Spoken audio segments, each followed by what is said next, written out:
L'ascenseur montait lentement, comme si la gorge du puits était sèche, et chaque palier était imprégné d'une odeur chaude de brûlé.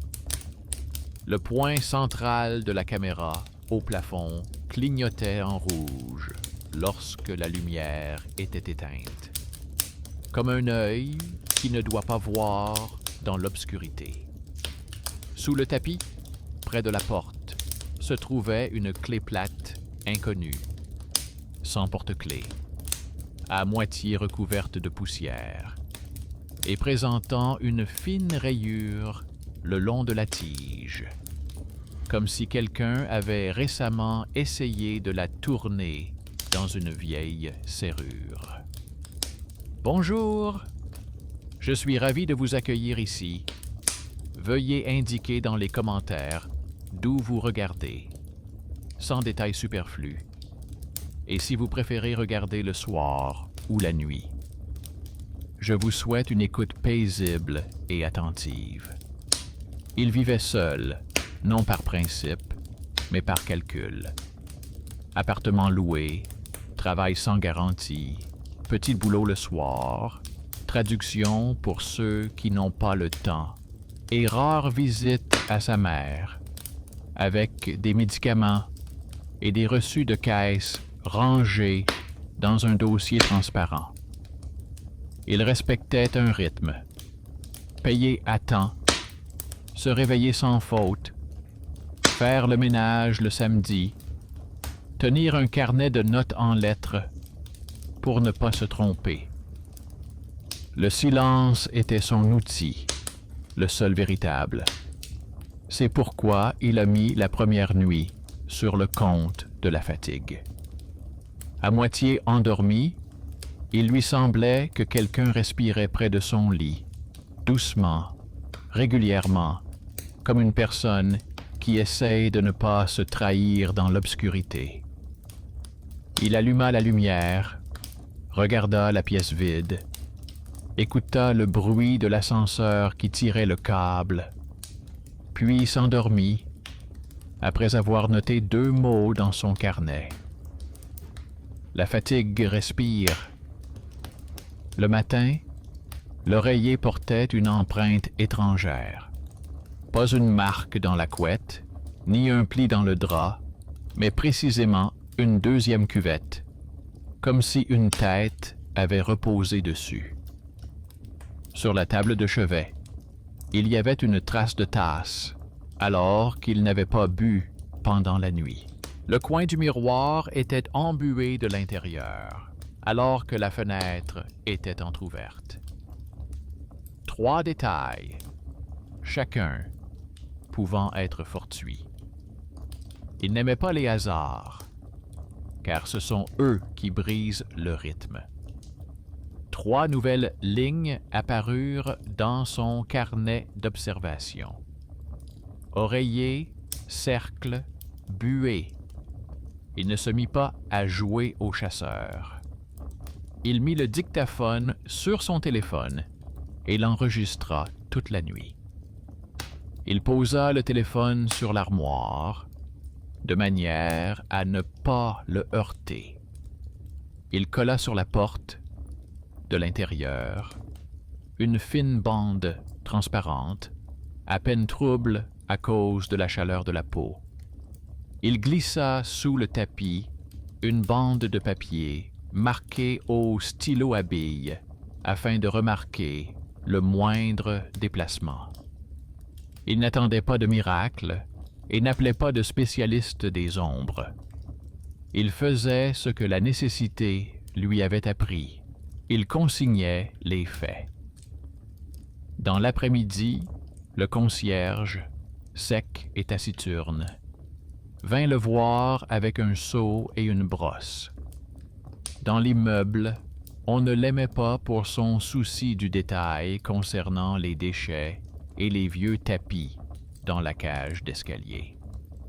Il demanda qu'on enlève les cartons de l'escalier, dit en substance que la rampe était glissante, puis s'en alla, laissant derrière lui une bande de métal propre et lisse. Il avait l'air d'un homme qui ne sait faire qu'une seule chose, mais qui la fait bien. Ses voisins le traitaient de rabat-joie, et il s'était habitué à ce mot. Il était de ceux que l'on n'écoute pas, jusqu'à ce qu'un malheur arrive. La nuit, le dictaphone enregistra une respiration, régulière, humaine, à portée de main, puis un léger grincement, comme si quelqu'un s'asseyait prudemment sur le bord du lit pour ne pas faire grincer les ressorts. Puis, le silence et, à la toute fin, une voix, sa voix, sans plaisanterie, sans intonation, comme dans la cabine d'annonceur où il avait travaillé quelques mois à temps partiel. Il entendit sa voix qui disait « Ne te retourne pas ». Sur l'enregistrement, il n'y avait ni bruissement de vêtements, ni clic électrique de l'interrupteur, seulement une respiration, un grincement, une phrase. Il a fait une note dans son carnet. L'enregistrement a tenu, la voix est la sienne. Il n'y crut pas tout de suite. Il réécouta l'enregistrement. Il compara les heures de la nuit avec le journal de l'interphone du concierge.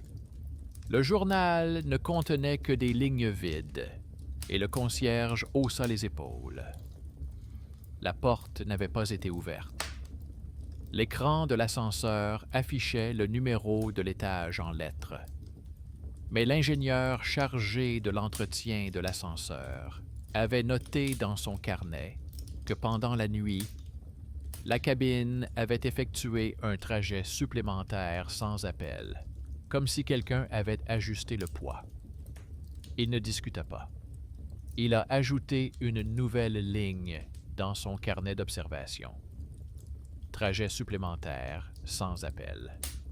Sur le chemin du retour, il s'est arrêté à l'épicerie du rez-de-chaussée, où de vieux rubans aux motifs décolorés étaient posés sur le comptoir. Il a demandé du ruban Kraft ordinaire et du ruban neutre sans motif, car il ne voulait pas que des marques étrangères apparaissent sur sa porte.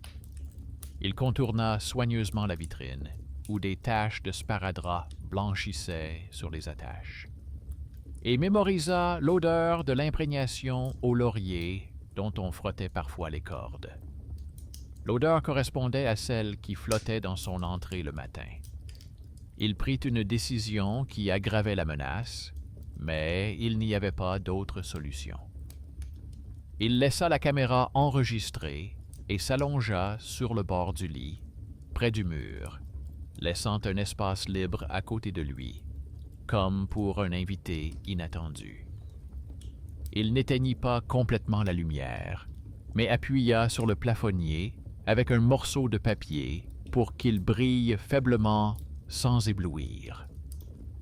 À côté, il posa sur la table un petit carnet à couverture souple dans lequel il notait autrefois les interviews d'autres personnes et qui allait désormais accueillir ses propres nuits. Il connaissait la logique implacable de la peur. Si on ne la formalise pas, elle prend tout. Sa respiration revint vers minuit. Il l'entendait lever le voile du silence et se poser délicatement à côté de lui, à la même fréquence. Il entendit le matelas accueillir un poids étranger, non pas brusquement ou brutalement, mais avec précaution, comme lorsqu'on s'assoit à côté d'une personne fatiguée pour ne pas la réveiller. Puis l'air bougea légèrement près de son oreille. Il fixait le plafond et comptait, comme on l'apprend dans les méditations, pour ne pas faire de mouvements brusques. Il tint bon. Sur l'enregistrement, cette respiration se fit à nouveau entendre à côté de la sienne.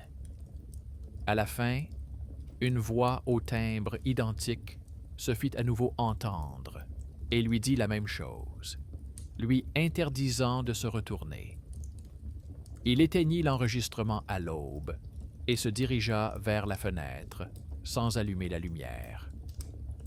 Il y avait une zone ovale de chaleur sur la vitre, comme celle d'un visage, mais elle était située au-dessus de sa taille.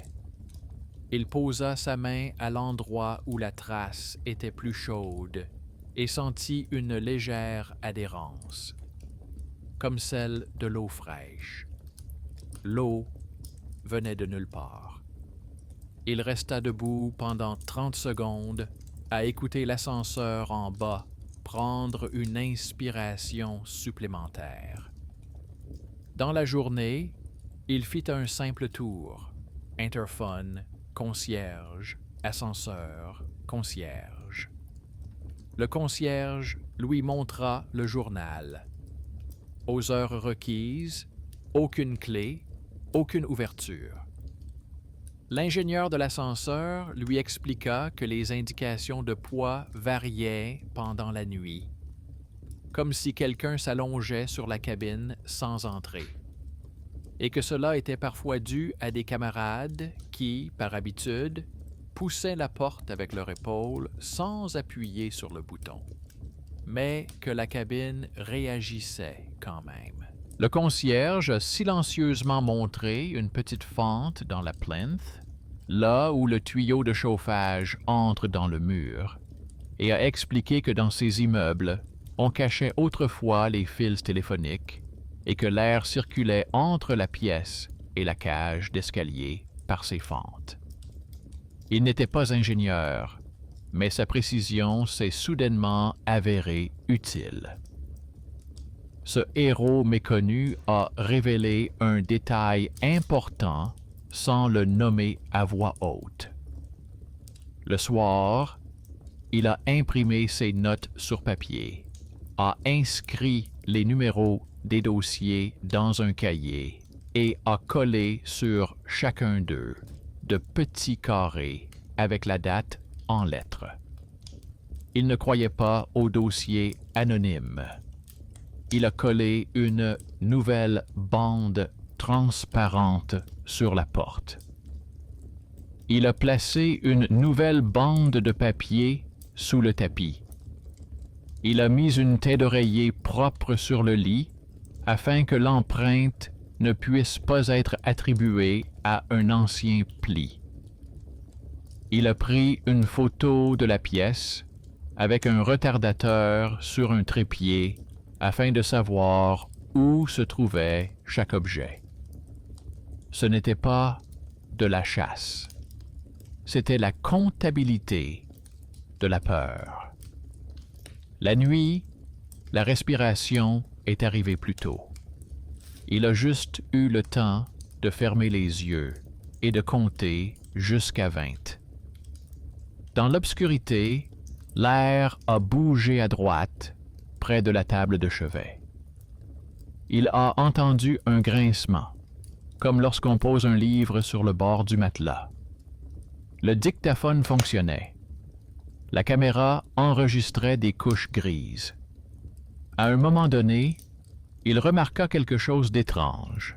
La respiration coïncidait avec la sienne, dessinant une seule ligne, comme s'il respirait à l'unisson. Et à la fin de l'enregistrement, sa propre voix lui ordonna à nouveau de ne pas se retourner. Il accepta cela comme un fait et, pour la première fois, il pensa non pas aux fantômes, mais aux habitudes, au fait que nous traînons avec nous de vieilles instructions, comme des clés sans porte-clés. Le matin, il y avait à nouveau une empreinte sur l'oreiller. Il n'y avait aucune trace sur la bande transparente de la poignée de porte. La bande de papier sous le tapis était toujours là. Mais près du radiateur, sur le sol, il vit une bande de poussière déplacée de la largeur d'un doigt, comme si un léger courant d'air était passé par là. À la hauteur de la fenêtre, au-dessus de sa taille, il y avait une faible trace, comme celle d'une paume, Il pensa à la ventilation et à la façon dont l'air vit dans les maisons, où tout est un peu fatigué. Il se souvint de son père, serrurier, qui savait coller son oreille contre le métal et entendre où le ressort était le plus faible. Son père était parti depuis longtemps, mais ses leçons avaient transformé certaines choses de mystique en artisanat. C'était son lien caché, un vieux fil qui s'était soudainement révélé utile. Ne crois pas à l'horreur avant d'en connaître le mécanisme. Il se rendit à la direction, où l'archiviste aux yeux clairs conservait des dossiers contenant des journaux et des actes. L'archiviste étala devant lui le plan de la maison et lui expliqua qu'il y avait un petit canal derrière le mur de sa chambre, à travers lequel on faisait passer autrefois des câbles, et qui était maintenant vide, mais qui aspirait l'air entre le puits et la pièce. Il a dit que la nuit, lorsque les fenêtres sont fermées, la différence de pression fait des choses étranges. Il peut y avoir un courant d'air régulier, ou bien des bouffées d'air, comme des respirations, si quelqu'un claque une porte quelque part. Il a marqué au crayon sur le plan l'endroit où le passage était possible, et a proposé, si nécessaire, d'appeler un artisan pour boucher la fente avec un bouchon. Il n'a pas insisté. Il a proposé. Il a noté dans son carnet « Canal derrière le mur, bouchon ». Sur le chemin du retour, il acheta au même concierge une fine feuille de carton épais, sans dessin, et 2 bandes de ruban adhésif de peintre. Il colla le carton à la plinth, à la jonction avec le mur, en laissant une petite bande de papier comme capteur, comme un drapeau pour détecter les courants d'air. Il posa sur le sol un fil léger, presque imperceptible, pour voir d'où venait l'air. Ce n'était pas un piège. C'était une lettre à la maison. « Dis-moi d'où tu respires. » Ce soir-là, il a reçu une aide inattendue. Le jeune technicien du service des ascenseurs, celui qui avait parlé hier en passant d'un mouvement supplémentaire, est venu après son service, parce qu'il était curieux. Il a apporté le journal portable des appels, a montré par un récit que la cabine interceptait parfois pendant la nuit un léger déplacement de poids, comme si quelqu'un se tenait devant la porte sans entrer, et que cela coïncidait avec les heures où la maison passait de la pression diurne à la pression nocturne. Il n'a pas promis de miracle, mais a dit qu'il pouvait activer temporairement un mode test dans lequel la cabine ne réagissait pas aux légères fluctuations. Il a activé ce mode et a laissé son numéro au cas où la situation empirerait. C'était un bienfaiteur sans uniforme, juste un homme qui avait accès aux boutons nécessaires. La nuit qui a suivi a été différente. La respiration n'avait pas disparu, mais elle était plus lointaine, comme si quelqu'un se tenait dans le couloir et non près du lit. La caméra n'a enregistré que des bruits généraux. L'enregistreur a capté une seule fois la même voix, sa voix, qui disait de ne pas se retourner, mais elle semblait provenir de la pièce voisine. Dans la fenêtre, l'empreinte était plus haute qu'auparavant. Le fil sur le sol, près de la plinth, a bougé vers le puits. Le drapeau en papier sur le carton s'est couché sur le côté. Il a lentement rassemblé ses faits. Il n'y a pas de trace près de la porte. Il y a une traction près de la plinth. L'ascenseur ne réagit pas au léger mouvement. La voix semble provenir du canal. Tout s'inscrivait dans un schéma simple. Pas parfait, mais réaliste. Il avait quand même peur. Parce que la nuit, le corps ne se souvient pas des schémas, mais de la présence étrangère. Il ne jouait pas les courageux. Il s'assit sur le bord du lit et écrivit tranquillement pour lui-même. Si c'est l'air, alors il est habitué à nos rituels. Si c'est la mémoire des choses, alors elle aime les répétitions. Si c'est moi-même, alors je dois arrêter de donner l'ordre de ne pas se retourner. Il comprit qu'il avait lui aussi contribué à ce jeu, transformant chaque nuit en attente. Il n'éteignit pas tout de suite la lumière, s'assit près de la fenêtre, respira l'air de l'entrée, où flottait une odeur de brûlé provenant de l'ascenseur et de l'escalier humide, et pour la première fois, il ne s'allongea pas à sa place habituelle, mais près du mur, laissant un espace libre au bord, comme une ligne vide où rien ne pouvait s'installer. Il se réveilla parce que le silence était différent, non pas tendu, mais dense, comme de la laine. Il n'y avait pas d'empreinte sur l'oreiller. Il n'y avait pas d'ovale de chaleur sur la fenêtre. Le drapeau en papier était à nouveau debout. Le fil était tranquille. Il n'y crut pas tout de suite, attendit le soir et répéta la méthode. Cette nuit-là, il n'y avait pas de respiration. Le dictaphone n'enregistra que le silence de la maison et les rares soupirs de la mine.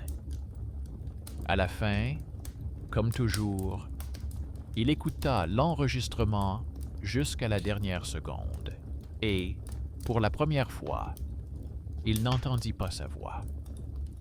Il nota cela dans son carnet en lettres, sans chiffres, et resta assis dans la cuisine pendant que le thé refroidissait. Et le matin, dans la boîte aux lettres, il y avait un reçu avec le relevé de la consommation d'eau, où la fine ligne de la charge comportementale coïncidait pour la première fois avec les relevés réels. Auparavant, elle indiquait obstinément qu'il y avait quelqu'un dans l'appartement pendant la nuit. Maintenant, elle indiquait qu'il n'y avait qu'une seule personne dans l'appartement pendant la nuit. Ce n'était pas un miracle. C'était le résultat d'une longue addition. Une bande de papier, un fil, du carton, un modèle d'ascenseur éteint, un plan dans les archives, un cahier avec des lettres, un concierge à l'œil précis, un technicien avec un accès, sa propre habitude de la peur, qu'il avait mise de l'ordre autant qu'il le pouvait. Il ne mit pas de point final. Il comprenait que la nuit, le silence aime revenir aux anciens sentiers. Il a laissé le carton et le fil en place, a retiré le film de la poignée de porte pour ne pas vivre dans un interrogatoire permanent et a mis le dictaphone dans la boîte en écrivant sur la couverture. N'allumez que si ce n'est pas le souffle qui revient, mais le désordre. Dans son carnet, il écrivit la dernière ligne pour aujourd'hui. Si tu entends une voix qui t'interdit de te retourner, tourne-toi vers la source de lumière et nomme les objets qui t'entourent. Ce n'était pas une recette, c'était une règle familiale qui avait remplacé l'installation nocturne. Et le soir, Lorsque l'ascenseur a expiré sur le palier de manière régulière et sans odeur de brûlé, il est descendu voir le concierge, a signé le registre et a laissé un dossier transparent contenant des copies. Le plan provenant des archives, les notes du technicien, la feuille d'observation, la photo du drapeau en carton.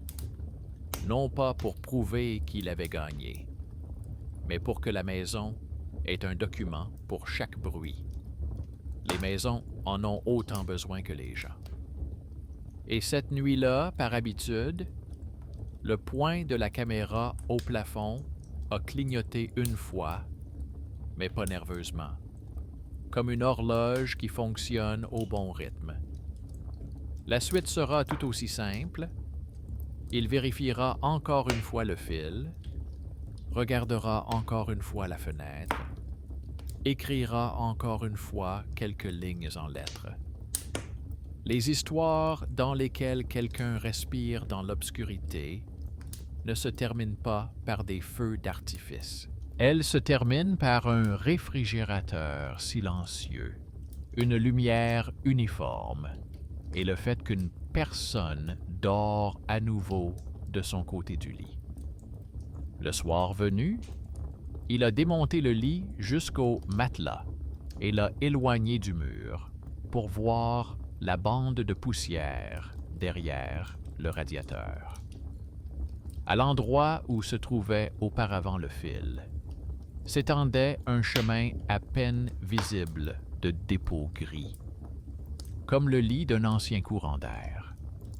Il boucha la fente avec un bouchon d'usine apporté par le maître de la direction, le fixa avec du ruban adhésif et plaça à côté une boîte en carton vide avec une grande date écrite en lettres majuscules, non pas comme un piège, mais comme un phare. Si l'air bougeait à nouveau, cela se reflèterait dans un léger déplacement du papier. La maison répondit par un ennui régulier.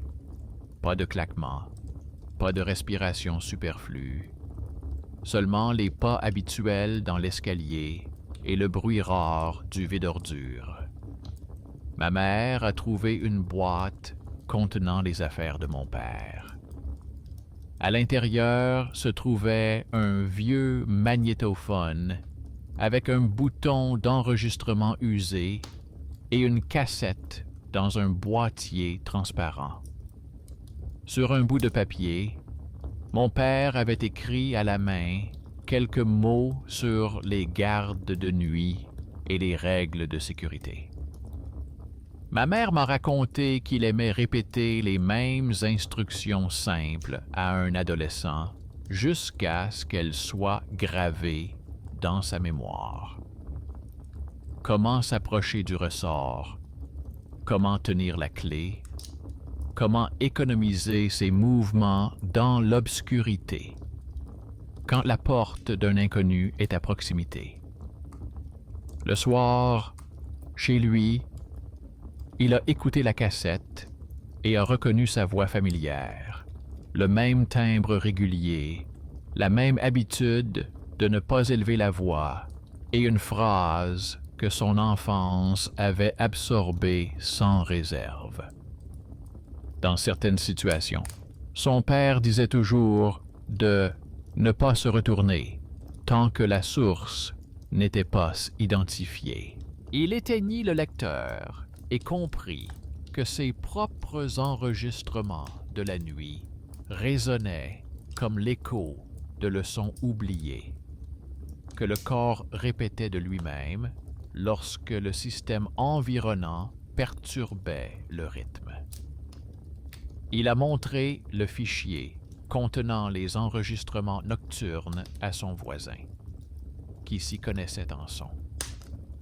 Celui-ci remarqua, sans cacher son intérêt, que dans l'un des fragments, sa respiration et la respiration suivante coïncidaient comme des pistes superposées, et que la voix à la fin avait la même phase que le bruit principal de la pièce. comme si la source se trouvait au même endroit où le microphone captait la résonance de l'armoire. Le voisin expliqua en résumant: « L'appareil ne capte pas un deuxième être, mais la même cage thoracique entendue dans un autre canal, à travers les meubles, les tuyaux, les objets dans les poches. Il n'a pas annulé l'alarme, il a simplement montré d'où venait le son. Sa manière sèche et légèrement timide était plus utile que toutes les promesses assurées de « n'aie pas peur ». Le concierge a activé le mode de protection pour une nuit supplémentaire et le matin, il a apporté un imprimé avec une ligne de poids régulière, sans plus de saut. Le concierge, que l'on taquinait auparavant pour ses manières pointilleuses, a remplacé le tapis de l'entrée par un tapis en caoutchouc lisse, afin d'éviter que la poussière ne s'accumule sur le seuil, et a fixé une latte au niveau de la plinth, bouclant ainsi la dernière brèche. L'archiviste a classé dans un dossier une copie de l'ancien plan avec le canal marqué et la fiche du service technique concernant le bouchon. La voisine infirmière a laissé au concierge un ensemble d'indicateurs tactiles au cas où, expliquant par une paraphrase que l'ordre est aussi une forme de prévention. La maison était le résultat de petits gestes précis de personnes qui ne sont généralement pas remerciées. C'était là cette rare justice qu'il n'est pas nécessaire d'exprimer à haute voix. La nuit, la peur a tenté de revenir par habitude. Dans l'obscurité, il a eu l'impression pendant une seconde que de l'air chaud vérifiait près de son oreille s'il y avait une faille dans la défense. Il n'a pas allumé la lumière. Il se tourna vers la source de lumière, comme il l'avait décidé à l'avance, et nomma les objets autour de lui, non pas à voix haute, mais dans sa tête. Le cadre du lit, la fenêtre, la boîte avec la date, le bouchon blanc près de la plinth, le cahier sur la table de chevet. Rien ne bougea. Le silence s'installa, comme une couverture après avoir été secoué. Le lendemain matin, l'oreiller était plat. Il n'y avait pas de trace de chaleur sur la vitre. Le drapeau en papier sur la boîte n'avait même pas bougé. La page du cahier était courte, ce qui semblait être un luxe. Quelques jours plus tard, il trouva dans sa boîte aux lettres une facture habituelle, où la consommation d'eau correspondait à sa vie, sans présence nocturne. Il rangea la facture dans un dossier transparent entre l'impression de l'ascenseur et la photo du bouchon. En arrivant chez le concierge, il signa le registre et, pour la première fois, ne s'attarda pas pour vérifier le ruban de l'interphone. Le tableau d'affichage était bien rangé, sans autocollant étranger dessus. Dans la bibliothèque, sur l'étagère, leur affaire se trouvait parmi les affaires classées, avec un petit point au crayon sur la tranche. Personne n'applaudit, et cela rendait la respiration plus facile. Tard dans la soirée, un autre message court est arrivé d'un compte inconnu, avec une formule polie qui semblait s'être échappée comme un paquet de données coincées. Il n'a pas répondu. Le téléphone s'est éteint tranquillement. La lampe près de l'ascenseur ne clignotait pas à chaque pas. Sur la table de la cuisine se trouvaient 2 clés, une clé ordinaire et celle plate trouvée sous le tapis le premier jour. Il apporta la clé plate à la concierge pour qu'elle ne devienne pas un talisman. Là, sans un mot, on accepta la trouvaille et on la classa dans le dossier commun, comme il se doit pour les objets sans nom. Cette nuit-là, il se réveilla quand même. C'est ainsi que fonctionne un organisme habitué à s'adapter aux dysfonctionnements toute sa vie. Il s'assit sur son lit et écouta la maison respirer, sans essayer de parler à sa place. L'ascenseur était à l'arrêt. Les marches se reposaient. Le radiateur diffusait doucement sa chaleur. Il s'allongea de son côté, laissant l'autre côté vide, non par peur, mais simplement parce que la place devait rester libre s'il n'y avait personne. Il pensa que ce qui était effrayant, ce n'était pas l'obscurité au bord du matelas, mais l'habitude de rester impuissant. Il n'avait plus cette habitude. Il y avait un dossier transparent, quelques objets simples nommés, et des gens qui avaient eu la patience, non pas de sauver, mais de réparer. Cela s'est avéré suffisant pour que la nuit redevienne un moment nocturne, et non plus une scène. Il a commencé à remarquer que le silence ne se maintenait pas tout seul, mais qu'il fallait le soutenir avec des petites choses. Chaque matin, il faisait le même petit tour. La fenêtre, la plainte, la boîte avec la grande date, le journal chez le concierge. Le fil près du mur était bien tendu, le drapeau en papier ne tombait pas. La lampe de l'ascenseur fonctionnait comme il se doit. L'inquiétude s'apaisait non pas parce qu'elle avait disparu, mais parce qu'on ne lui donnait plus de rôle. Il l'écrivait en termes simples, sans explication. L'ordre est maintenu. Un jour, dans l'après-midi, une voisine du 5e étage l'arrêta.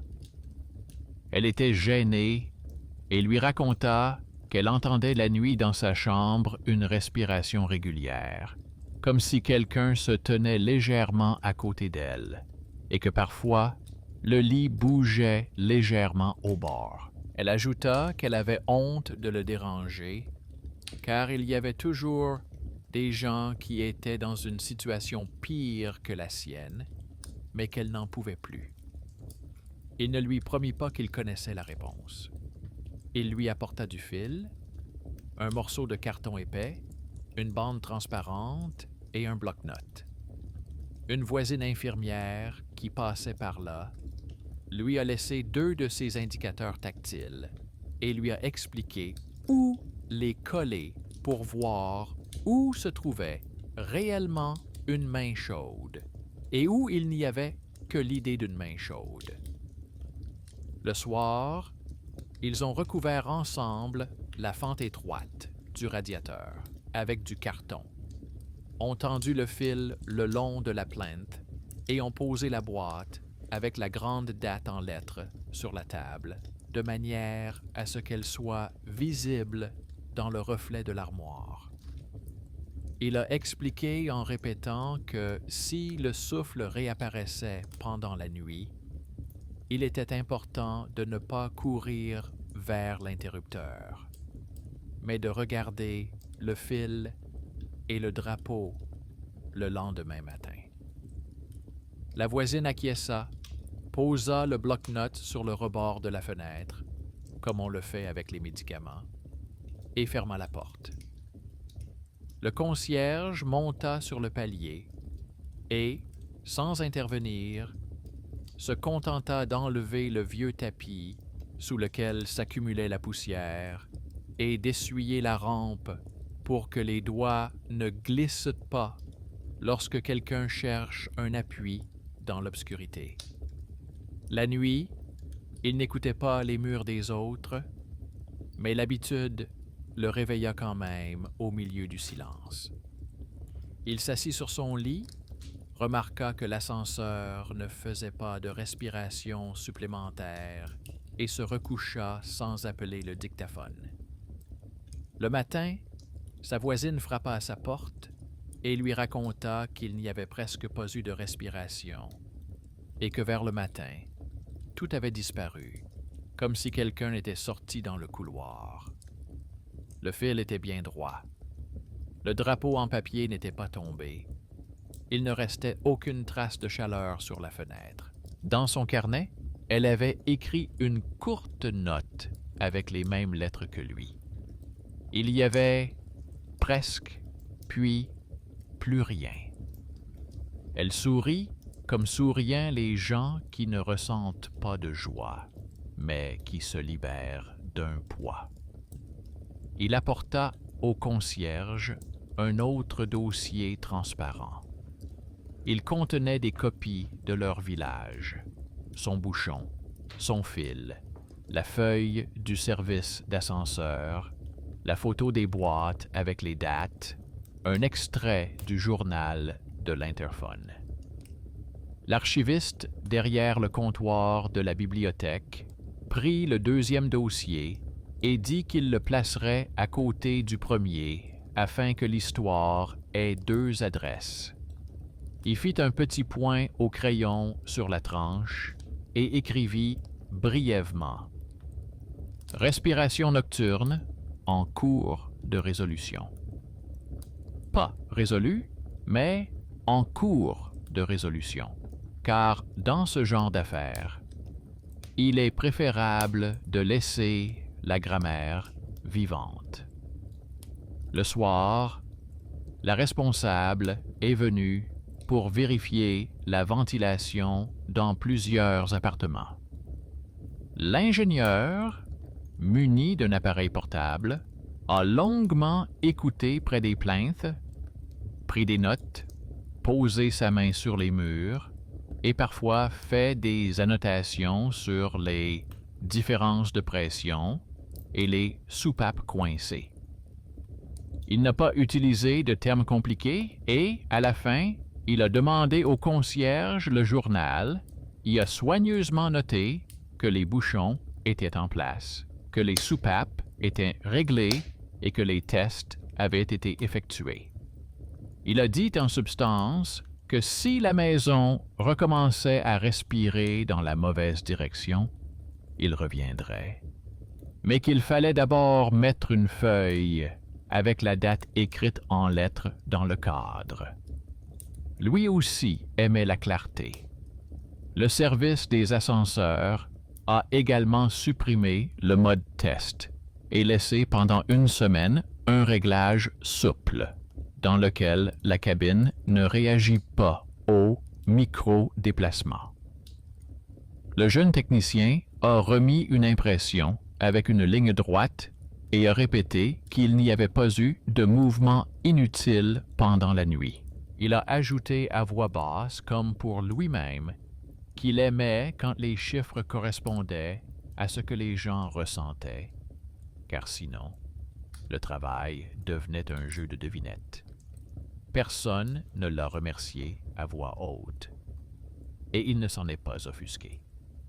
Il a simplement pris le dossier et est parti, comme les gens qui savent clore les dossiers sans fanfare. Ce jour-là, le concierge sortit silencieusement du sous-sol un vieux tapis et deux planches ébréchées que quelqu'un avait utilisées pour caler les portes. Il changea le papier sur le tableau d'affichage. Il écrivit, en gros et en simple, que la nuit, il ne fallait rien laisser dans l'entrée et ne rien laisser entrouvert. Il signa la date en lettres majuscules et ajouta en bas une petite bande indiquant que si quelque chose était nécessaire, les adresses et les heures de réception étaient indiquées auprès du concierge. Sa minutie protégeait aussi bien que des caméras. Cette nuit-là, il se réveilla une nouvelle fois. non pas parce que quelqu'un respirait, mais parce que son corps ne savait pas encore faire confiance. Il ne se reprocha rien et ne rit pas. Il s'assit sur le bord du lit, chercha le bord de la table à tâtons et écrivit au crayon une courte phrase sur le papier. La nuit s'est écoulée comme le jour. Il comprit que c'était cela, la catharsis, ni bruyante ni douce, mais régulière et claire. Il ne chercha pas de morale. Il accepta le résultat qu'il avait lui-même obtenu. L'ordre s'était avéré plus fort que les instructions que l'enfance murmure dans le dos quand la lumière est éteinte. Le matin, une notification de l'application où l'on peut enregistrer des notes et des plans s'affichait sur son téléphone. Dans l'ancienne section « Nuit », les cases étaient vides. Il y a transféré toute autre chose, l'adresse de la bibliothèque, le calendrier de ventilation, le numéro de téléphone du réparateur, le nom du technicien de l'ascenseur, le nom du concierge qui a retiré le tapis, et sa règle silencieuse sur le retour à la lumière et l'énumération des objets. Il y a ajouté une autre ligne. Si quelqu'un recommence à passer ses nuits dehors, lui donner du fil, du carton et un bloc-notes avant d'inventer une histoire. Les voisins se sont peu à peu habitués à cette technique simple. Certains accrochaient un drapeau en papier près de la plinth. D'autres gardaient une boîte avec la date écrite en lettres sur leur table. D'autres encore venaient à la bibliothèque et feuilletaient ce fameux dossier où, à la place des mots effrayants, se trouvaient des photos de bouchons et un plan décoloré.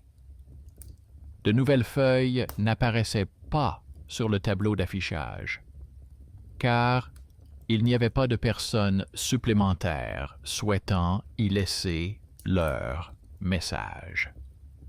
La maison est devenue un lieu où l'on peut apporter ses habitudes et les réapprendre. Cela peut sembler austère, mais c'est ainsi que cela doit être. Le printemps apportait une nouvelle odeur dans l'entrée. L'asphalte mouillé, le métal frais des balustrades, le thé léger de quelqu'un qui s'était levé tôt. Il passait devant l'ascenseur, et quelque part à l'intérieur, il y eut un grondement, comme le soupir d'une machine fatiguée, puis le silence revint. Il se surprit à ne pas s'arrêter pour écouter s'il y aurait une respiration supplémentaire. Il monta simplement chez lui, vérifia la plinth du regard et posa sa tasse sur son cercle, sans marquer la table avec des rubans. La caméra était depuis longtemps dans le tiroir.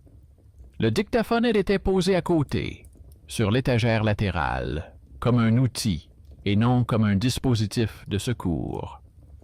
Le soir, la voisine du 5e étage a appelé et a raconté que son fils avait demandé à laisser le fil, car il aimait le regarder sans bouger. Elle riait sèchement et semblait un peu perdue, comme les gens qui se sentent soudainement libérés et réapprennent à parler sans mots inquiétants. Il a dit que c'était bon signe et lui a demandé d'écrire dans son carnet non pas silencieux, mais régulier, car régulier ne signifie pas absent, mais stable. Elle a accepté, et il ne s'agissait plus de miracle, mais de langage. La nuit, presque comme un rituel, il se réveilla et tendit l'oreille. Dans la chambre régnait ce vide retentissant qu'il avait auparavant pris pour le prélude à la peur. Maintenant, c'était simplement un silence qu'il n'était pas nécessaire de remplir. Il a déplacé sa main de l'autre côté de l'oreiller et a lissé la taie d'un geste léger, comme s'il écrivait une ligne régulière. Au loin, l'ascenseur fit son petit trajet habituel. Puis, plus rien. Il ferma les yeux et, à moitié endormi, pensa que cette issue était la justice sans moralisme. Ni punition pour l'inconnu, ni récompense pour lui-même, mais le retour des choses simples à leur place, là où elles sont chaleureuses et compréhensibles. Le matin, il apporta à la bibliothèque une fine feuille avec 2 phrases.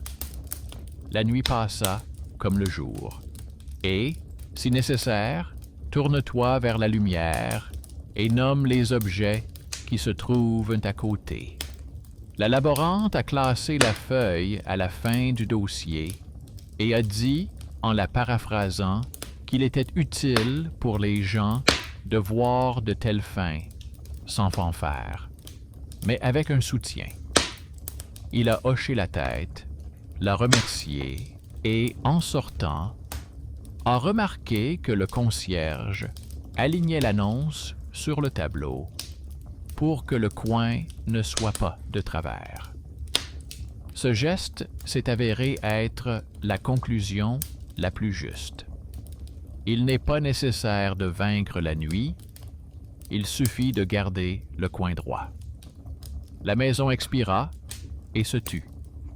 Il monta chez lui et comprit que l'histoire n'avait plus besoin de pages supplémentaires.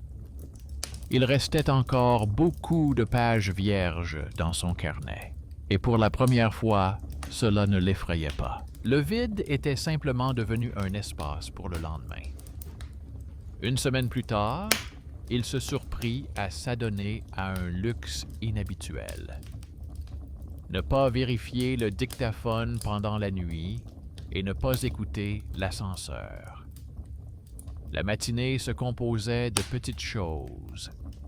L'eau coulait régulièrement, le compteur cliquetait comme un métronome, le fil près de la plinth formait une ligne invisible. Dans le carnet, les notes ne concernaient plus la peur, mais la vie quotidienne. Laver le tapis, acheter un filtre, appeler ma mère. Le soir, il prit son petit sac de médicaments, le posa sur la table de la cuisine et eut le sentiment tranquille qu'il pouvait désormais inviter ses proches sans se soucier des nuits. Le sac sentait la pharmacie et le carton, des odeurs qui gardent le rythme. Le même jour, le dernier écho tardif des anciens automatismes est arrivé. Je livrerai en retard, poli, provenant d'un compte inexistant, est apparu sur le téléphone. L'écran clignota une fois, puis s'éteignit. Il ne répondit pas, ne s'approcha pas du Judas, ne se dirigea pas vers l'ascenseur. Il posa à côté de lui une boîte avec une grande date écrite en lettres et la laissa vide, comme un signe que le vide était désormais de son côté. Le matin, il n'y avait aucun événement dans le journal de l'interphone. Avant de fermer le journal, le concierge a passé son doigt sur les lignes et a dit qu'il aimait ces jours-là, car il n'y avait rien à discuter. Il a hoché la tête. Le travail fonctionne aussi dans le silence. Le soir, un autre incident s'est produit dans l'immeuble. L'adolescent du 5e étage, celui-là même qui se moquait auparavant des drapeaux en papier du concierge, l'a intercepté près de l'ascenseur et lui a raconté que, depuis plusieurs nuits consécutives. Quelqu'un semblait s'asseoir sur le lit dans leur chambre, mais que sa mère attribuait cela à un courant d'air et essayait de ne pas l'effrayer. Il n'a pas cherché à les convaincre et n'a pas joué les experts. Il a apporté du fil, du carton, une bande transparente et un bloc-notes. Il a demandé de placer la boîte avec la date de manière à ce que son reflet soit dans l'armoire et a expliqué qu'il fallait regarder les objets le matin et non la peur. La voisine infirmière leur a déposé un indicateur tactile sur le seuil et leur a expliqué où le coller. À ce moment-là, le concierge changeait une ampoule au coin de la rue et, sans intervenir, a déplacé le tapis pour qu'il ne ramasse pas la poussière dans les interstices. La maison fonctionnait à nouveau grâce à une seule et même équipe. La nuit, il s'est réveillé par vieille habitude, mais n'a pas écouté les murs des autres. Chez lui, il a posé sa main sur le côté vide du lit et a nommé les objets à proximité. Taille d'oreiller, table de chevet, bloc-notes, boîte avec la date, bouchon blanc. Le silence s'est installé, comme du linge bien repassé. Le matin, l'adolescent échangea avec lui 2 courtes phrases. Le fil ne bougea pas et rien ne s'ajouta au reflet. La voisine nota dans son carnet que la nuit s'était déroulée sans incident. Ce n'était ni un miracle, ni une victoire. C'était un métier adulte de soutien, qu'il considérait auparavant comme ne lui appartenant pas. Un nouveau message laconique est apparu sur le tableau d'affichage de la concierge. Vérification de la ventilation, terminée. Les valves sont réglées. Si vous sentez un courant d'air pendant la nuit, laissez le drapeau en papier en place et notez la date avec des mots. Pas de menaces, pas de termes compliqués. Sous le texte figurait la signature du maître artisan et une petite note de l'archiviste indiquant que le document avait été classé. Il aimait cette nouvelle manière de faire à la maison, parler calmement et par écrit, sans allusion ni légende. Quelques jours plus tard, il apporta la cassette de son père du débarras et la remit à la bibliothèque pour qu'elle soit numérisée. Là-bas, ils convinrent de faire une copie et d'ajouter à leur dossier une petite feuille avec la transcription de ces règles très simples. Ne te retourne pas avant d'avoir trouvé la source. Nomme les objets autour de toi. Mets de l'ordre dans ta peur. La laborantine lui a demandé de laisser quelques phrases dans sa propre formulation et il a écrit en lettres majuscules « La nuit n'est pas un ennemi tant qu'elle n'a pas été désignée comme telle. » Le dossier s'est épaissi d'une page et semblait ainsi plus complet. Ce soir-là, il a rencontré dans la cour un jeune technicien de l'ascenseur. Celui-ci lui a remis une impression avec une ligne stable et lui a dit que le mode test n'était plus nécessaire car il n'y avait pas de mouvement inutile.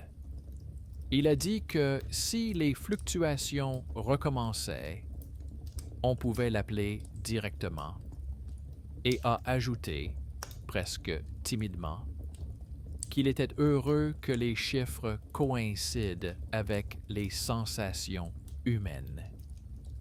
Il a compris l'essentiel dans cette phrase laconique. Derrière le calme se cache le travail précis de quelqu'un. C'est aussi important à ajouter à la fin. Peu après, sa mère a appelé et lui a dit qu'elle voulait passer la nuit chez lui après l'examen. Il n'a pas cherché d'excuses et n'a pas déplacé ses affaires comme avant pour laisser un espace de sécurité. Il a mis un deuxième oreiller à côté et a senti que l'ancienne vague qui exigeait de tout contrôler ne montait pas en lui.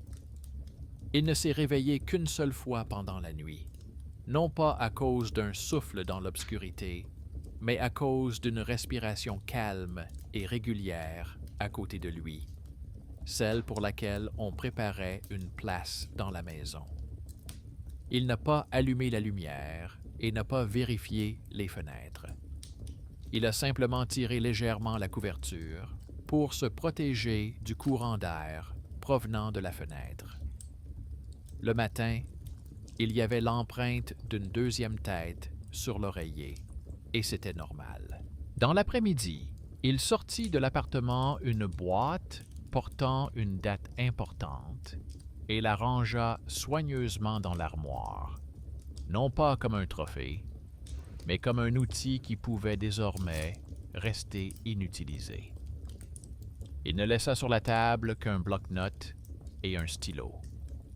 Il ouvrit une nouvelle page du bloc-notes et écrivit une simple ligne. Si jamais l'angoisse revient, revenir aux objets. Il referma le bloc-notes. Il ne promit rien, ni à lui-même, ni à personne. Sur le chemin du retour, il s'arrêta devant le tableau d'affichage. Le concierge alignait les boutons et remplaçait le ruban adhésif usé par du neuf. Il lui fit un signe de tête et entendit en réponse un « on tient bon » laconique. C'était leur langage commun, sans lyrisme ni drame. La nuit, la maison expira, comme on expire après des travaux, et se tut. Il s'allongea sur le côté et n'attendit rien de plus.